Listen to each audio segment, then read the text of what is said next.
exploring the theme of beyond numbers, exploring the actuarial universe.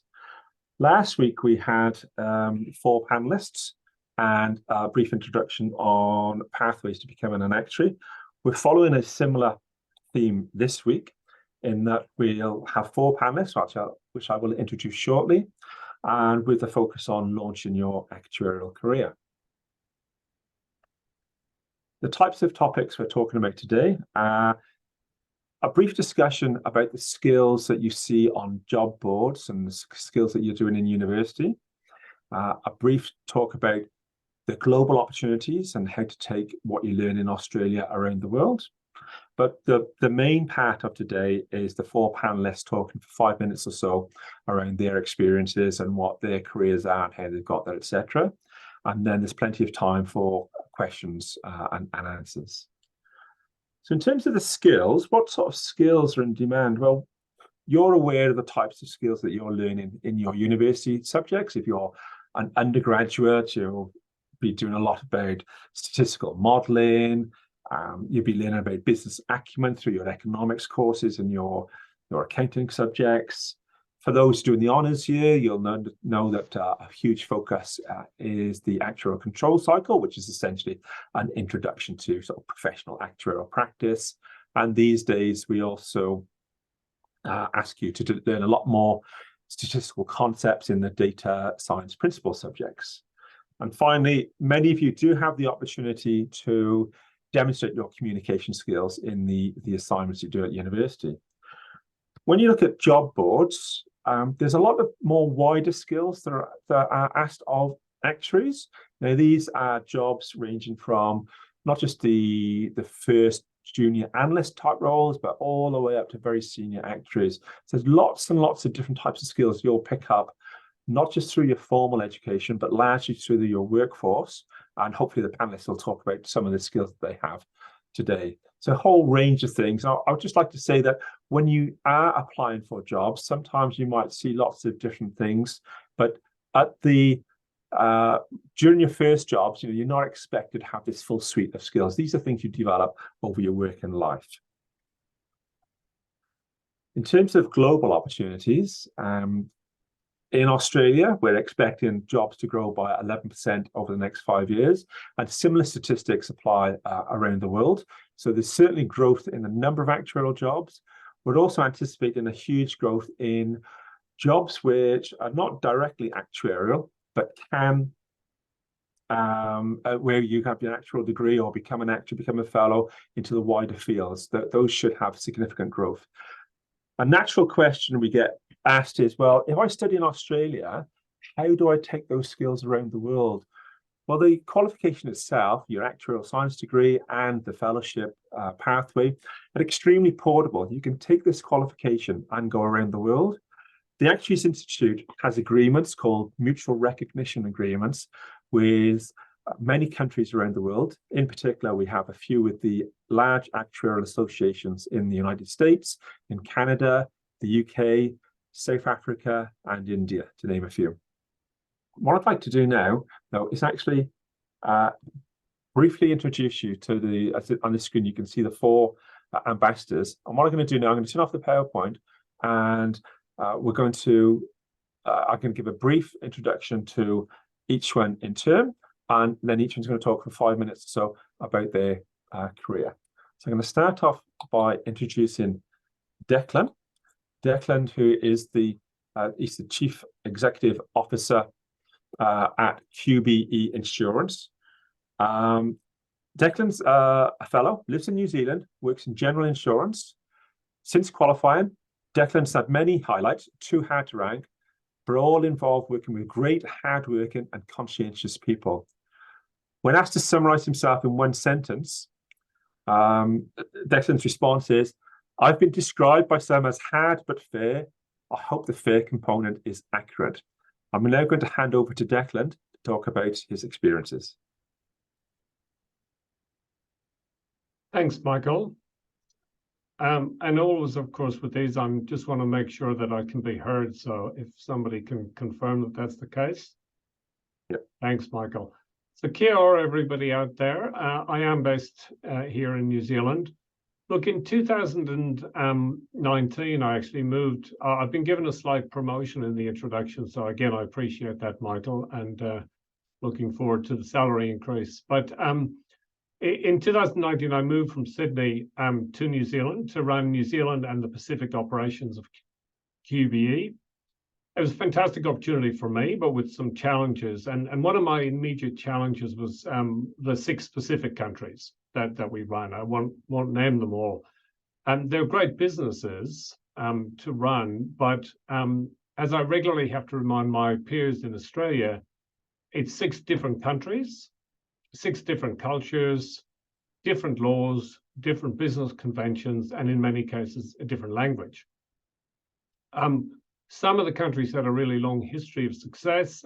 For others, they'd been the results have been a bit more mixed, to say the least. So the consequence for me in this role is that 20% of our business was taking 80% of my time. I needed someone to run the New Zealand Pacific operations, and I had to be the right person. Luckily, I did have someone in mind from within QBE. It was a lady who had been the company secretary for the Australian board. She's a qualified lawyer. I knew she was really smart. I knew she was curious. I knew she was a good people manager. I had some trouble with her team, and she had dealt with us really well. And I knew she was really strong around governance. And I knew she was the perfect person for the job.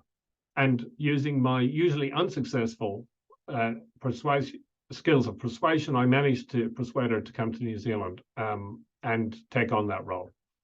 And obviously, well, I should say that there was some concern more widely. She didn't have a background in general insurance. She hadn't been an underwriter.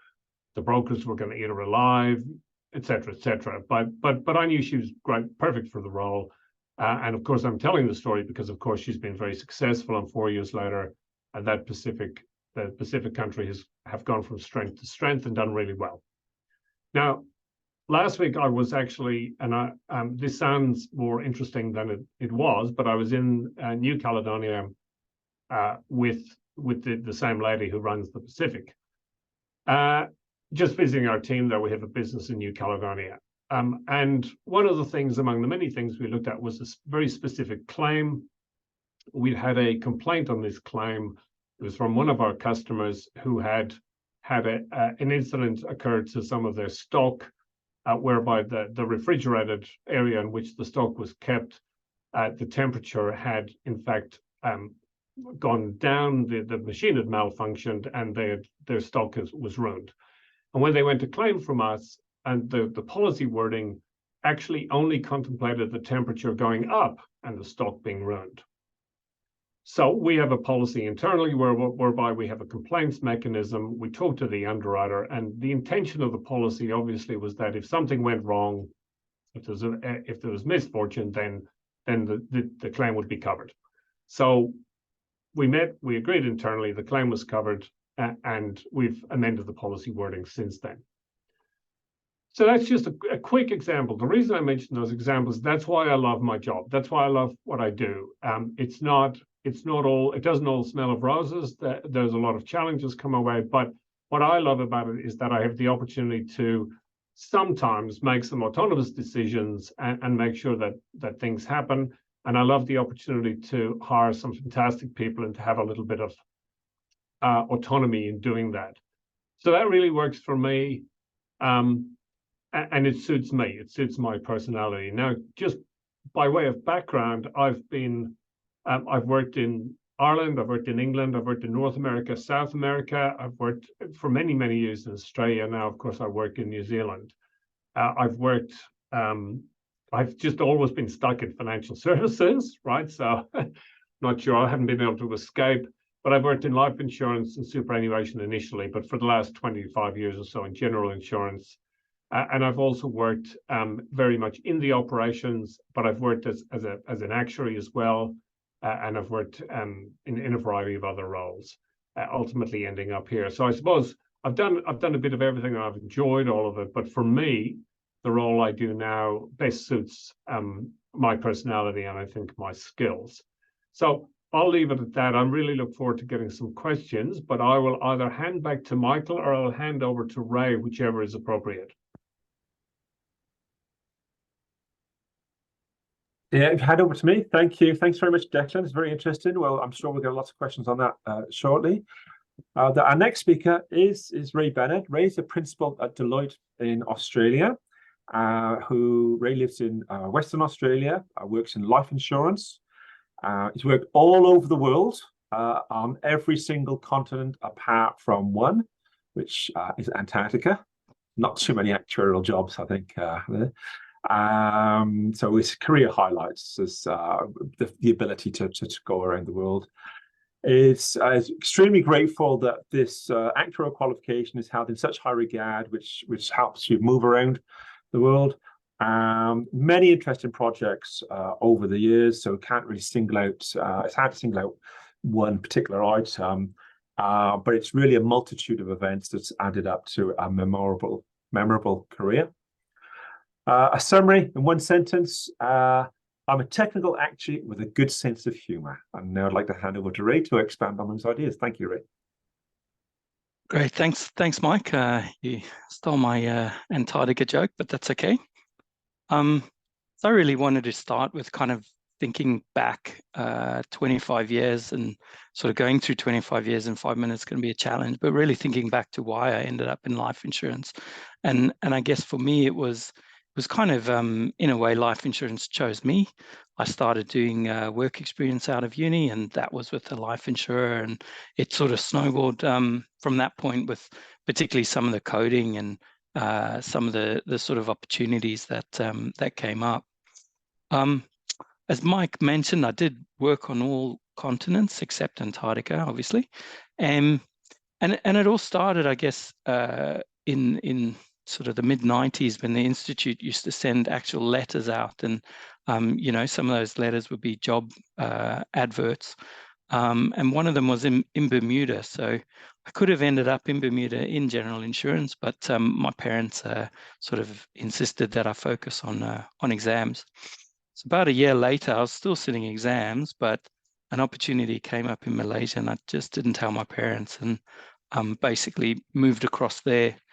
That was a really great experience because I got to work in a lot of different cultures in a lot of different countries. And again, all around Southeast Asia. We did some projects in the Middle East, in Yemen. That was an amazing country to visit, and a very interesting topic in the sort of pension space with one of the government ministries there, but also in Argentina and Mexico for various reasons. I then decided I wanted to move to the UK. So I spent about 9 years there, met my wife over there. She's South African. So we moved to South Africa for sort of 4 years. And again, that was a really good experience because kind of broadened the things that I did, from being purely life insurance focused to sort of looking after a team of people who did life and general insurance in particular, but also across different things like sort of internal audits and the solvency assessment and management, dealing with M&A, and kind of a bit of cross-fertilization of some of the techniques we use in life insurance into some of the general insurance applications. One of the things in sort of preparing for this session that I wanted to touch on is looking after your own career. And I think really that kind of goes back to a time when I was a manager, so quite a while ago. But really, I sort of was having a usual coaching catch up with the partner who looked after me in the UK, and I sort of said to him, "When are you guys going to promote me?" And he looked very shocked and said, "I suppose we should." And that's exactly what they did. And I feel like you've really got to think about your career and speak up, because a lot of times people are dealing with a lot of different things, and I think it's really up to each of us to do that. So that's really all I wanted to say. Mike, over to you. Thanks, Ray. Next on my list, we've looked at GI, life. We're going over to superannuation with Vivian. Vivian works with UniSuper as a strategy lead, working in Melbourne. Vivian became an actuary due to the blend of both the mathematical and communication skills, presenting a unique and fulfilling challenge. Biggest highlights have been the sort of transactional stroke client specific nature of the work, but it's really enjoyed the different career changes and new experiences from consulting to retail fund to industry fund. A summary of one sentence is by Vivian is passionate about reaching the best outcome for clients and members and broadening the role of superannuation actuaries. So Vivian, please give us some more insights of your career. Yeah, thanks, Mike. Yes, and I haven't moved countries. I've been working in Melbourne my whole career, so it's not nearly as interesting as the others. But I started off in consulting, spent the majority of my career in consulting. So there's a lot of the traditional defined benefit work and obviously a lot of the other ad hoc work as well, depending on the clients that we had. But that, gave me a really good, base and broad experience working on all those different projects and types of actuarial work. And after that, for a good 12 odd years, moved internal. So the work was very similar, but now it's, the whole aspect of rather than being the actuary on the outside, being the actuary on the inside of the fund and, receiving the work and then, what you need to do in order to actually execute it or, implement whatever the actual advice was. So that was at a retail fund for a couple of years. And then I was fortunate 3 years ago to come across to UniSuper, which is in a strategy role. So not actuarial at all. So two things I wanted to touch on. Firstly, just following on from Ray's point, one of the things, particularly about working internal, like Ray mentioned, is the whole support base that you have. Particularly being an actuary, our background may be different to other people's background. And one of the things, we had a session at the actuarial conference a couple of years ago, and I remember Darren Stevens, explained it really well about the whole difference between, for your career support, you need mentors and you need sponsors. And just making sure you have the right support base for those different reasons. And, it doesn't need to be a direct manager. It could be someone within your organization, a different business unit. It could be, someone you worked with before. But just making sure you have that support or, reach out when you need it for your career development. The other thing in terms of working internally compared to, say, the consulting actuary role or working in non-traditional space is, really the work is so much, it's so different, it's so broad. But that the whole trust factor as an actuary, still really comes into play. Even if the work you're doing is not actuarial in nature, if people know that you're an actuary, then they're still relying on you to that same level of professionalism in the work that you do. So you just need to keep that in mind. And if you're not working inside an actuarial team and you have all those colleagues like you normally would, you still need to work to that same quality of care because people are going to trust whatever you produce is to that same standard. So that's really important. And also, obviously, in terms of when you're preparing the work, if you're dealing with non-actuarial stakeholders, then how do you communicate that? So it's really important to take the data and the results that you're doing and communicate it in that way that non-actuarial stakeholders can understand from their point of view. That's probably it. I'll pass it back to you, Mike. Thanks, Vivian. Thanks very much. What we're going to do now is go over to Joe, who's CFO for a health insurance, Accuro health insurance in New Zealand. Lives in New Zealand, is a fellow of the New Zealand Society of Actuaries and the Actuaries Institute. Qualified in 2005 qualified in 2005 in Scotland. So certainly travelled around quite a bit. So he's a member of the Faculty of Actuaries. Over 20 years experience across New Zealand and the UK. Many various varied responsibilities: financial modelling, valuation, pricing, business strategy, risk, reinsurance, investment management, claims, and underwriting management. So what I'd like to do now is hand over to Joe and talk about your career, please. Thank you. Thanks, Mike. Just a thumbs up to check that you can hear me as well, please. Cool. Well, kia ora, everyone. Another expat Kiwi here. Speaking to you from Wellington this evening. So, look, thanks for that introduction. I'm going to share probably 3 stories about transitions I've had during my career to date, kind of the pathway that I've taken, because I have had quite a broad exposure, and for me that's been quite deliberate. I've decided not to go down a specialist route, which is a perfectly acceptable option for an actuary, but I've tried to become more of a generalist in my career, and that's led me to where I am now. So if I rewind back, again, talking 25 years as well, I had no idea what an actuary was when I was at school or university, I knew I was good at maths and I enjoyed maths, so I naturally went down that path at university. Studied in London for 4 years, and then I decided to do some traveling. And it wasn't until I was in Singapore, actually, and I met a consulting actuary who was there traveling for 6 months, and he said that he worked for 6 months of the year, saved up some money, then went traveling for 6 months. And you know, as a young, eager backpacker, I thought that sounds fantastic. I like the sound of this. So as soon as I moved back to the UK, I did all the research I could about the actuarial program, what was involved, and just sent out as many applications as I could to companies over there. Fortunately, I was able to get a graduate actuarial position at a large life insurer in Edinburgh, where I did my actuarial training. So back then it was quite different. There wasn't as much accredited university education there is here. There is a very good university in Edinburgh, Heriot Watt, where we did some day release classes, and I was able to qualify relatively quickly over there.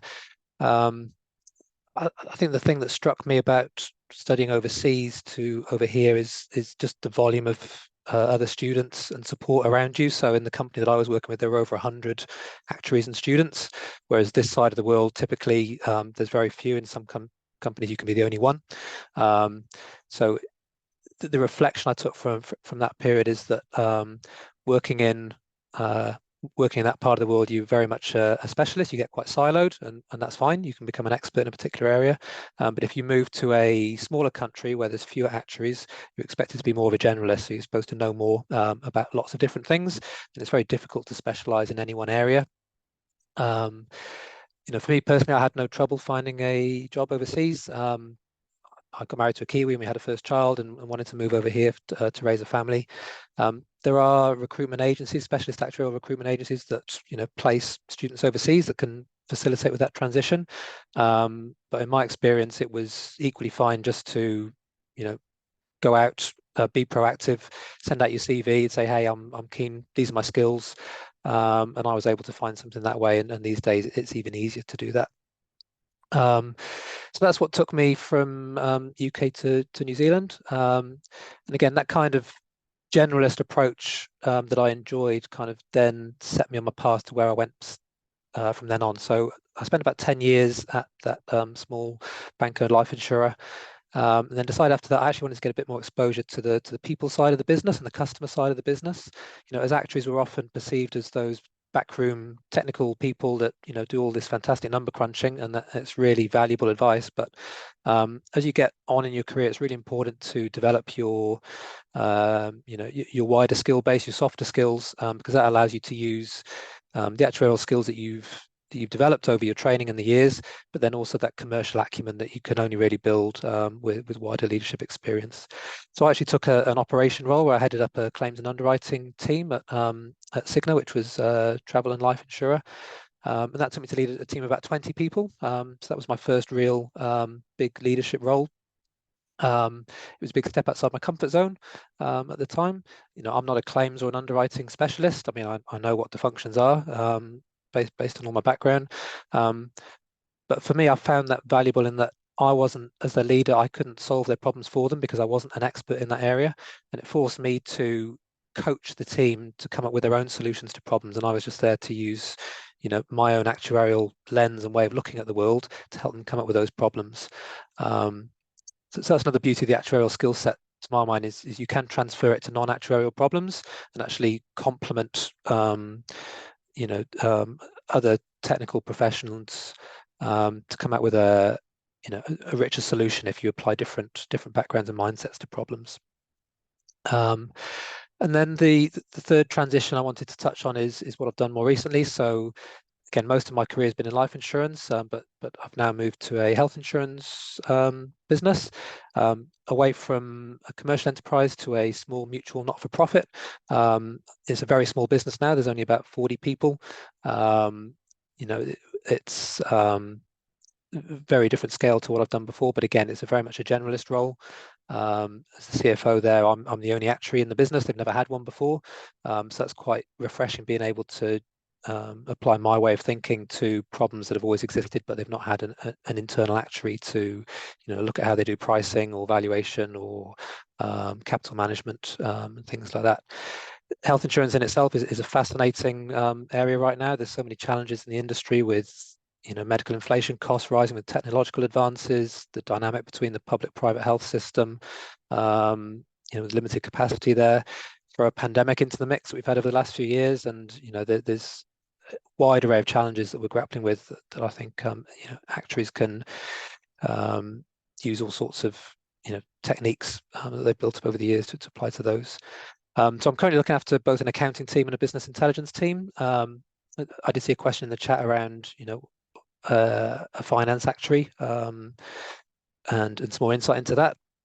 The 101 I give new people come into the business is that my accountants are often quite backward looking. They count what we've done over the year and be very accurate and report on that, whereas actuaries are more forward looking. So we're all about uncertainty and placing a financial value on that uncertainty, and blending those together is really important.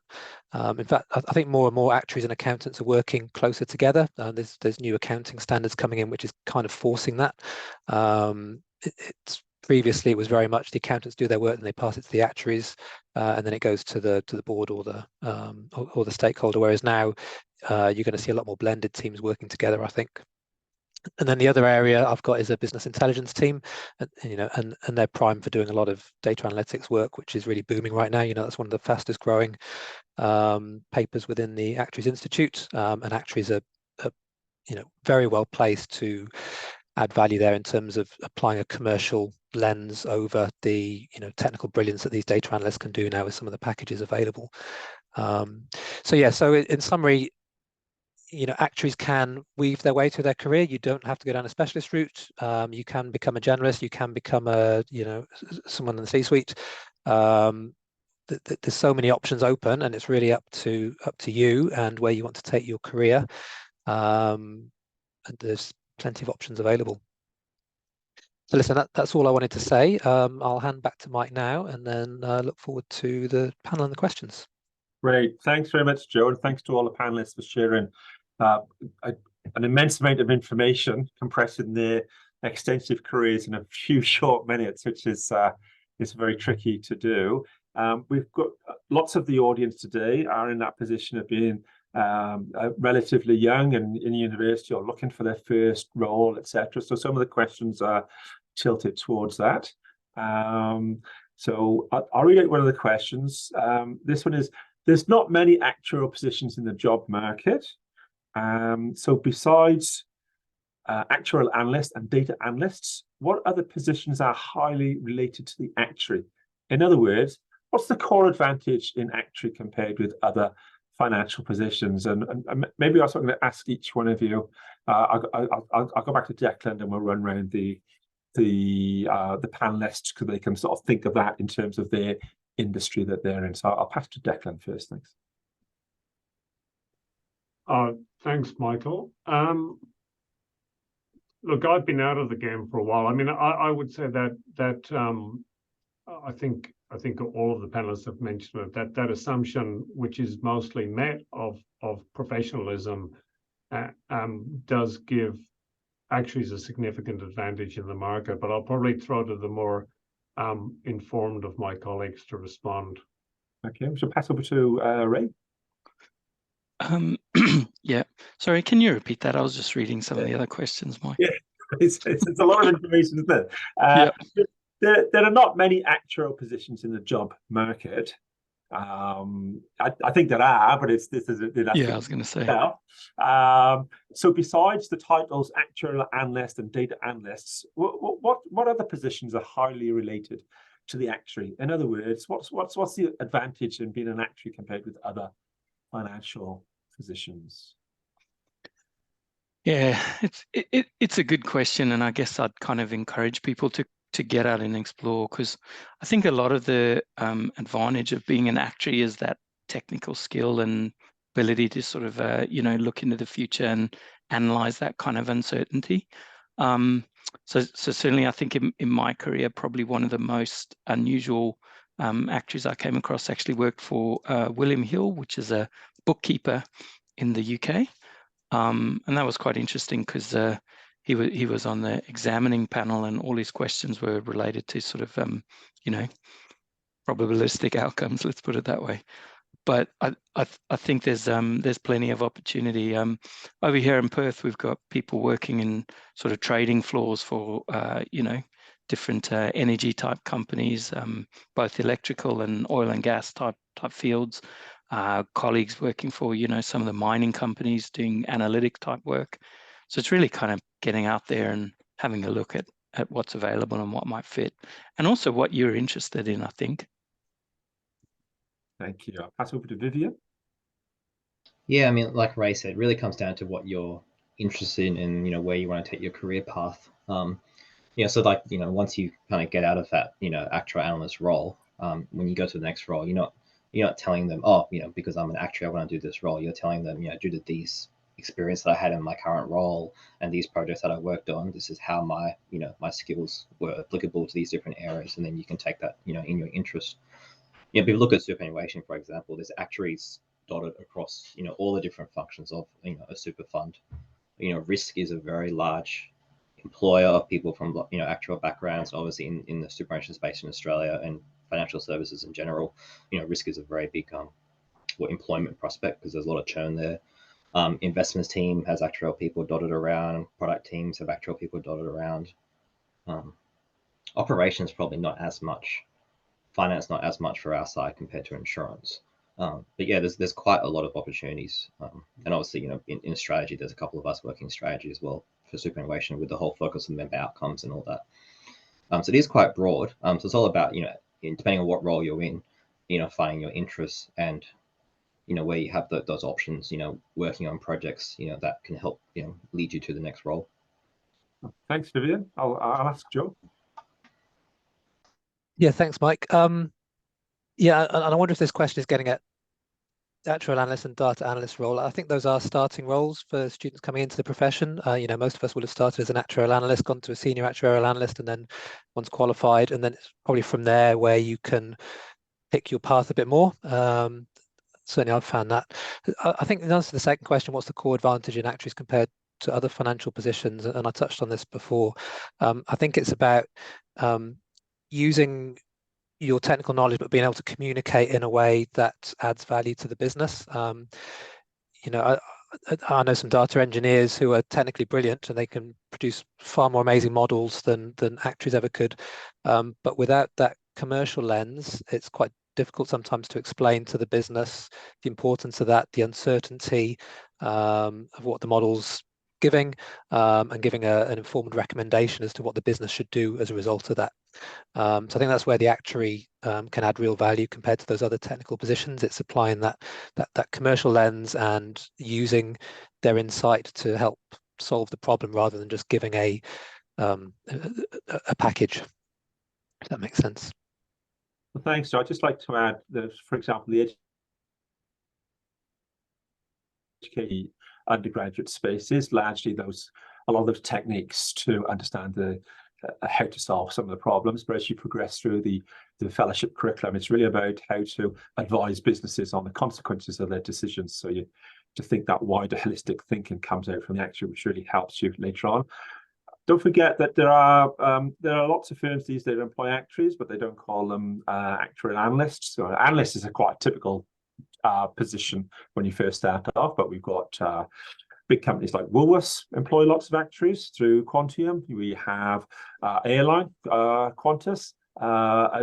The ex-chief executive, I should say now, I think, was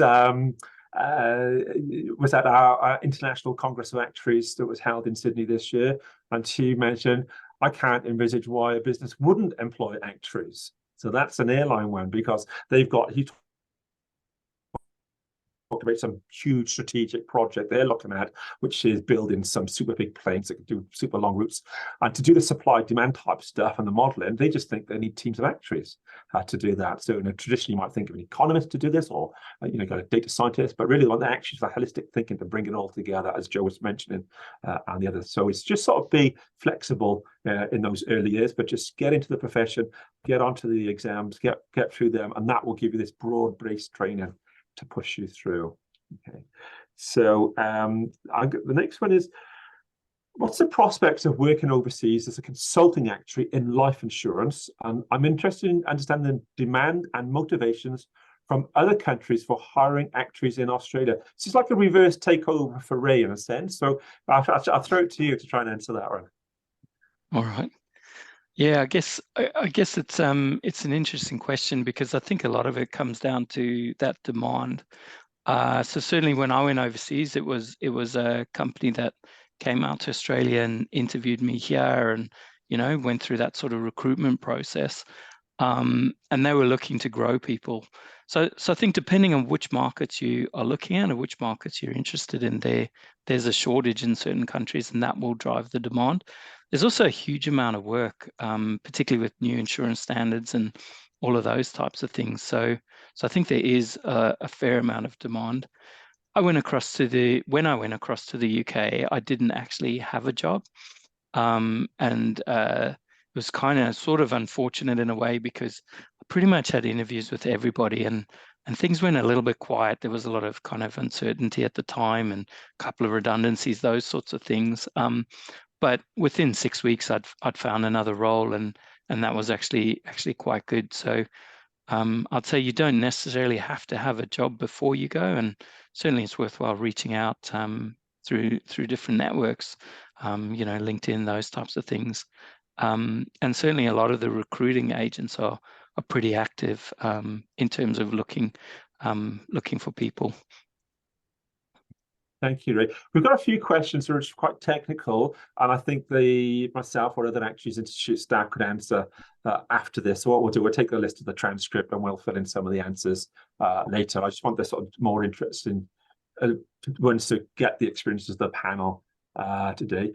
And this is a great question. And I think it's, again, I could tell at least two of you maybe. When you're recruiting staff, what makes a candidate stand out from other applicants? I'll give that one to Vivian to begin with. My business unit's really small, so we don't have a lot of staff. But I think in general, I mean, as always, it's this like common thing, right? What we recruit for and what we want from people is, is their attitude, not their, technical knowledge, right? You can always train people up. What you want to know is, how they approach their work. And even myself, right? I came into a strategy team, not know anything about strategy. So, you can learn the work. So probably the main thing, how you demonstrate that you can, that you can grow into the role, that you can work with other people, because dealing with other stakeholders is always the most important part of, most people's jobs. That you can be trusted, particularly in, the level of role that you are, that trust factor is incredibly important. So, how you can demonstrate all those things based on your past experience is the key. We're not worried about, how good is your coding or technical skills generally. Thanks, Vivian. Any other panelists would like to want to go? I'll jump in, Michael. Yeah, look, I mean, I look for two things, and I don't look for them through interviews, because interviews are very poor predictors. I mean, the best predictor of success is a combination of conscientious personality. So we do personality tests. And that kind of, it talks a little bit to what Vivian said, and the other is intelligence. So I do look very closely at people's transcripts. So that combination is really important to me. If you get really bright, really conscientious people, you can't go too far wrong. Thank you. I might jump in as well there, Mike, just before you move on. I've interviewed lots of people over the years, and thinking of you on the audience who are looking for potentially your first job after university, and how you can stand out from somebody else who's got the same marks and results as you. I think a recruiter will really be looking for some of those softer skills that you might have as well. So if you can demonstrate, great teamwork, communication, those are things that are going to really add value as you progress through your working experience. All businesses are people businesses at the end of the day, and working together is going to be really important, whether it's internal teams, cross-functional teams, or dealing with the end customer. So, any examples you can bring to your interview in terms of how you've, demonstrated, good communication, teamwork, and all those non-skills that you've done in your university degree, those will set you apart, in my mind, to everyone else. Great, thank you. Thanks, Joe. I'm going to throw this one to Ray. It's a bit of a curveball one in a sense. It's it's just disappeared. Oh, here we are. I'm following the cryptocurrency industry very closely, and the decentralized finance applications blockchains brings. Have an internship with actuarial and law at KPMG, but would love to work in a crypto firm after graduation. What skills can an actuary bring into the crypto industry? Thanks, Mike. I thought it was so I think it's holistic views of. Yeah, I haven't really thought too much about that, but again, and crypto is obviously a very sort of analytic type of industry, and you're really looking. I guess it depends what area you end up as well. If you end up in a trading area, there's lots of fairly relevant actuarial type skills in terms of analyzing market movements and that type of stuff. I guess if you're kind of looking more in the back end, there's quite a technical sort of programming type aspect to it. But yeah, it's not really part of my skill set, crypto, I'm afraid. I would have very much liked to have 2 Bitcoin from 2009 though. Yeah. I think one of the skills we can bring is this sort of the control cycle approach that you learn about in the curriculum, about being very clear about having a methodological approach to solving problems and communicating your outputs. And on top of that, it's I think there's one thing you learn about more as you enter the profession is the concept of professionalism and ethics and thinking about your lifestyle. It's not just about you, it's about giving back to the public and always working in the public good. So. Here's a great general one. Do actuaries have a good work-life balance, and how do you manage? And again, I think this is a good one for all the panelists to have a go at. So I'll start at Joe. Yeah, great question. So in my experience, yes. You know, I mentioned the story before. My first experience meeting an actuary was a contractor who only worked for 6 months of the year and then went traveling for the rest. So, you know, he had a fantastic work-life balance. You know, I'm sure that's still an option for those who choose that path. I'm married with lots of kids now, so that's not an option for me, unfortunately. But look, it's something that I have personally struggled with over the years. There's been phases where it's not been good, and there's been times when it's been excellent, and times in between. My message is it's up to you to own that and make sure that you do what's right for you. You know, again, personally, I'm on a 4-day working week at the moment, so I've picked a role and set those boundaries up front. I have to really manage that myself to make sure that I don't creep into doing more hours than that. But it's something that's really important to me for my own well-being is to limit the hours available. So yeah, so in summary, yes, you can have a good work-life balance, but it's up to you to own that. Thank you. I'll pass over to Vivian. Yeah, I definitely agree with Joe. It's really up to you and your career path. I think everything's relative. I think compared to other professions in general, I think actuarial has a great work-life balance. And one of the benefits I find in the different roles I've had is that, like, my role has always had quite a lot of autonomy compared to other areas of the business. So, it's really more flexible in terms of our team of, well, how much are we taking on? And depending on the area as well, like often the actual team is kind of seen as a trusted advisor for the rest of the business. So, on one hand, the scope is kind of unclear in terms of how much involvement will we have with the rest of the business. So it's us as a team. Okay, well, what are we going to do? And, how much change do we need to drive, or what are we trying to work on with all the projects? So you and your team should be able to set that bar a little bit more. So, and hopefully that, helps you, get the right level of balance for what you want for your career. Thank you, Vivian. Declan? Yeah, nothing to add. I think they've covered it really well. Yeah, brilliant. Ray, anything to add, or that's... Yeah, I'd just say I agree with the guys. You have to establish those boundaries, but I think it's also making sure that you keep the good habits that make your life good. So, for example, exercising, sleeping, eating well, doing all of those types of things, because you could work 24/7 if you really wanted to, but you probably won't benefit from doing that. A good question here. So this is a very common question, comes up quite a lot, is does working in a consulting firm and an insurer stroke super fund require different skill sets? So the consultant corporate debate, which is quite important for people entering the workforce, trying to think about those choices. So maybe I'll ask Declan to think about that one. Yeah, look, I've worked twice as a consultant, 3 times, twice for one in Australia, one in Ireland, and also I've worked for myself. It's a great question. I think yes. I think some, particularly if you're looking to get more senior in the consulting environment, and I'm talking typically, I'm sure there's exceptions. I think if you're looking to be more senior in consulting, you are expected to do quite a bit of marketing. You're expected to get clients and earn revenue. Ultimately, that's how you get paid, if that's what you're looking for. One of the frustrations I found was that I was providing advice but not actually implementing solutions. So for me, working in an insurer worked far better for me, personality-wise, but be interested to hear what the other panelists have to say. Yeah, I'll pass to Ray, maybe. Yeah, it's something I've also thought quite a lot about, but I think there's a lot of commonality. I think that, you know, even if you think of the sales type of thing, when you're within a business, you're still kind of selling your skill set to some extent. And that in some ways you just have internal customers rather than external customers.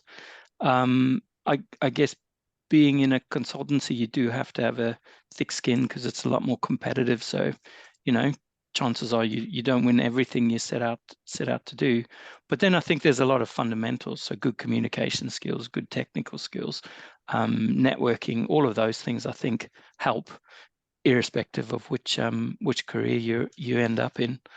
I'd say both require a good, strong sense of sort of commerciality as well, particularly as you get more senior, and just from slightly different angles sometimes. Cool. Other views from the panel? I agree with all of that, and I'm a bit biased, but a lot of my colleagues do the whole, you know, we've done both, but we started in consulting and then went internal. So I'm biased, but I personally feel that was a great career path. And it's a whole thing of when you start work having to do timesheets, it is horrible, but you know, having that basic fundamentals that you need to account for your time, that when you go internal, it makes life a lot easier because you're just used to trying to be hyper productive. It's probably not good for your work-life balance, but you know, it's useful to start with that mindset. But yeah, there's a lot of similarities and also differences between consulting and internal, and we could go on a long time about that. Thanks, Vivian. Joe? Yeah, not much to add. I agree with all of the panelists. The only other thing I'd add is that, you know, consulting is often a great starting ground for young people coming into the profession, because you do get exposure to a very wide variety of clients and different problems, and that, I think that knowledge you gain from doing that would stand you in good stead if you do then work for an online insurer or a single company down the track. But it does work both ways, so don't be too disarmed if you go into a corporate to begin with. It does work. Here's a very pertinent question to the world of AI. Can you see AI taking over many actuarial jobs in the next 10 to 20 years? Or do you think actuaries will have to learn to leverage AI? Anybody want to volunteer to have a crack at that one? Yeah, I'll have a first go. I think AI is something that's obviously been quite exciting over the last sort of 6 to 12 months with ChatGPT and all of those types of things. And I think it's the latter. Actuaries will and should leverage it where we can. I don't think you get rid of, like AI is not, you know, your Terminator 2 taking over the world type scenario. It's another tool that I think we can use particularly effectively. And certainly a lot of the AI that's out there, it really does need a human to kind of make sure that it's telling you the truth and that what's coming out is interpretable and usable. So I think it's definitely the latter. We should leverage it in our roles.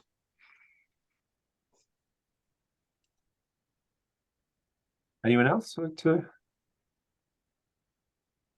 think about that one? ChatGPT, is that affecting you in work, or?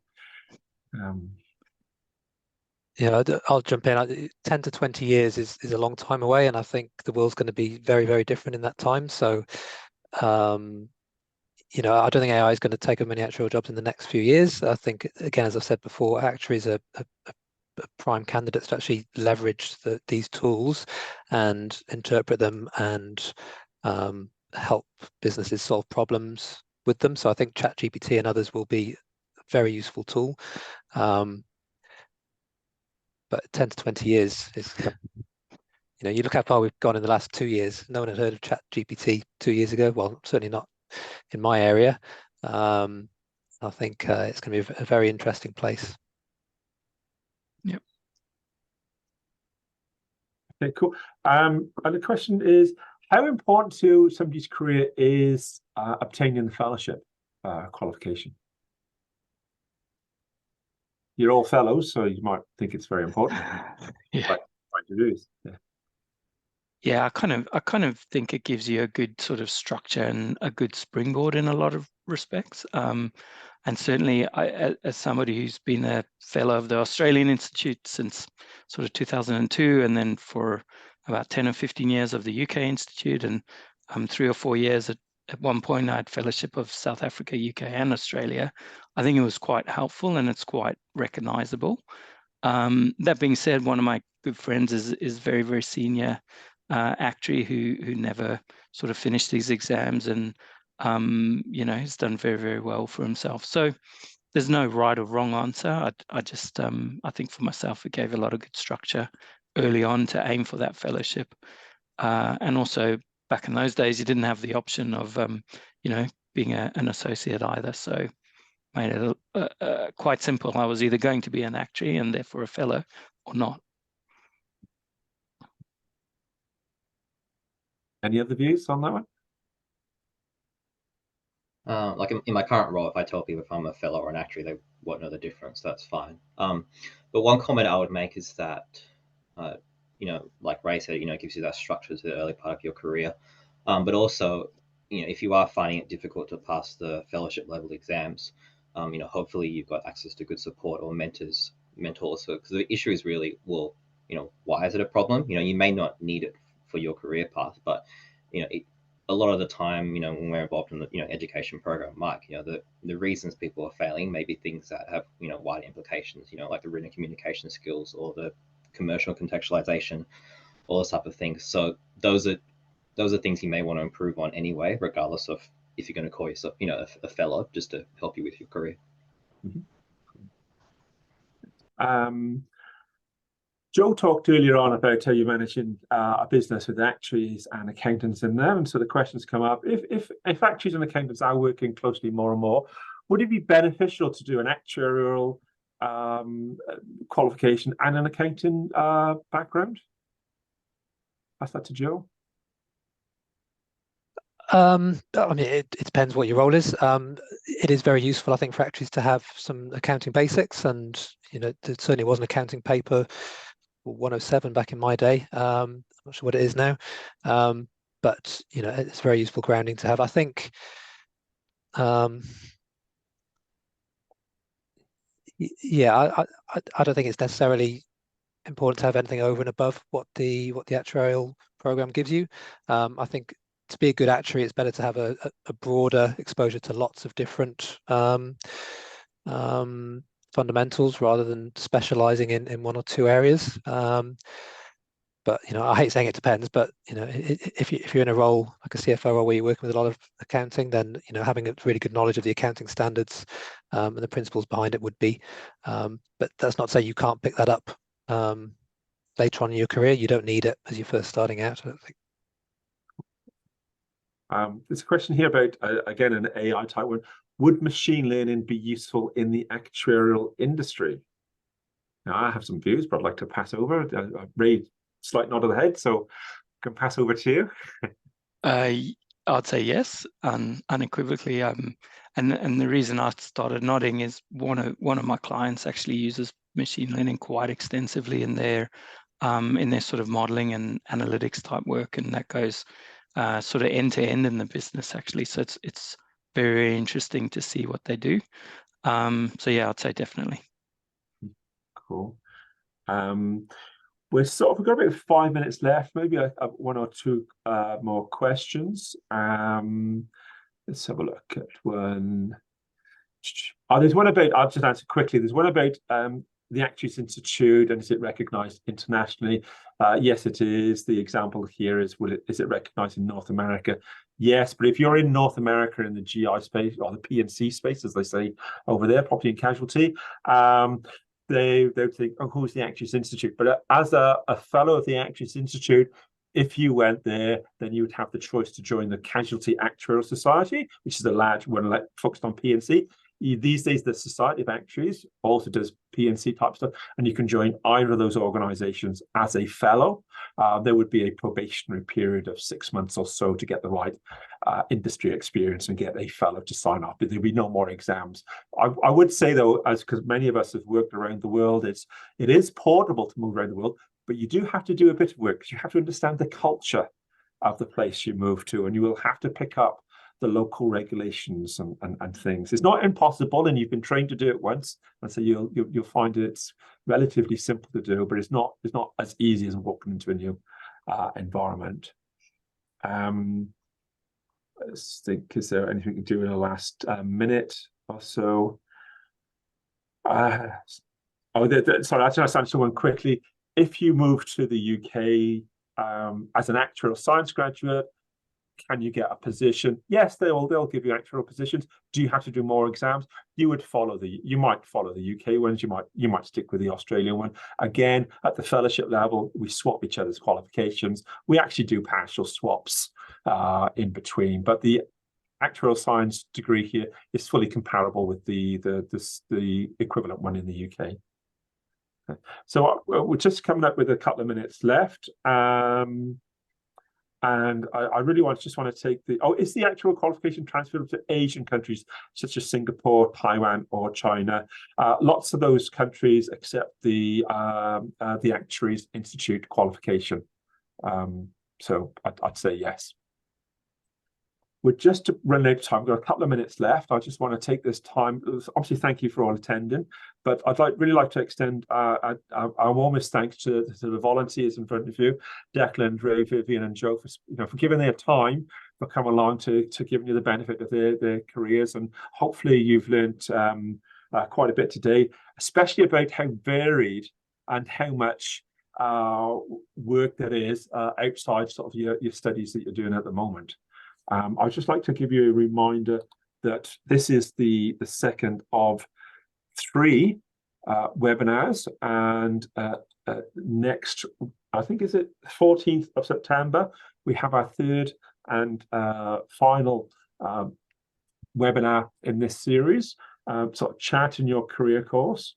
And this one is, again, we'll look at practice areas again, and data science, finance, consulting, risk management, to understand the unique contributions that actuaries make. So hopefully you'll register, and you can come to that in a week or so's time. And we're just 1 minute before we get cut off. I think we've got a hard close at 5, and then the machine will switch off. But how does the emergence of ERM as a standalone discipline impact corporates and multinationals? Additionally, how can I better position myself to seize this opportunity as an aspiring actuary? And I'd like to ask Declan that one. Oh, so it's the bane of my life. I thought we were going to end on a high. Yes, it impacts everybody, and particularly in regulated industry. And to position yourself, I wouldn't go out of your way. I would do, if you do a conventional role, that in itself will position you quite well to go into enterprise risk, because risk is about the possibility of having a loss. So working in the business itself is going to give you everything you need. And I'd actually recommend you work in the business before moving into enterprise risk management. What does my head in is people who start by working in enterprise risk management, but they haven't actually experienced the real world. So plenty of opportunity. The actuarial qualification sets you up really well for it. But my advice is to, get your hands dirty first, so that when you are in those roles, you're really adding value. Brilliant. Thanks, Declan. We're just about out of time. I'd just like to thank the panelists again, take the time, everybody else, and I wish you all the best. Thank you. Thanks, Michael. Well done. Thanks all. Thank you. Thanks, Mike. Thanks, Cheers, everyone. guys.